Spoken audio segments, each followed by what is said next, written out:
Abakora uburaya mu karere ka Ruhango mu ntara y'Amajyepfo batangaje ko batajya bandikisha abana babo mu bitabo by'irangamimerere kuko iyo babajyanye ku murenge batumwa abagabo babyaranye kandi baba batabazi.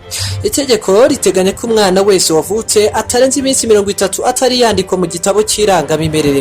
Kuri ubu hatangijwe ikoranabuhanga rituma umwana yandikirwa kwa muganga akivurwa. Nubwo itegeko riteganya ibi, abakora uburaya bo mu karere ka Ruhango bo babwiye TV1 ko hari bamwe muri bo bafite abana batari bandikisha mu irangamimerere kubera ko iyo bagiye kubandikisha babatuma base kandi baba batabazi.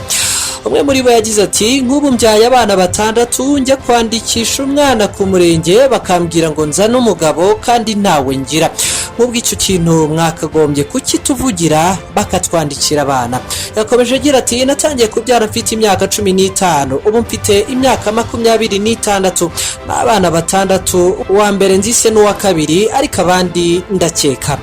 Abakora uburaya muri aka karere ka Ruhango bemeza ko abana babo batandikwa mu bitabo by'irangamimerere bishobora kubagiraho ingaruka mu minsi iri imbere zirimo zo kudakora ibizamini bya leta. Umuyobozi w'akarere ka Ruhango Habarurema Valence yavuze ko umwana wese afite uburenganzira bwo kwandikwa mu bitabo by'irangamimerere iyo ababyeyi be baba badahari.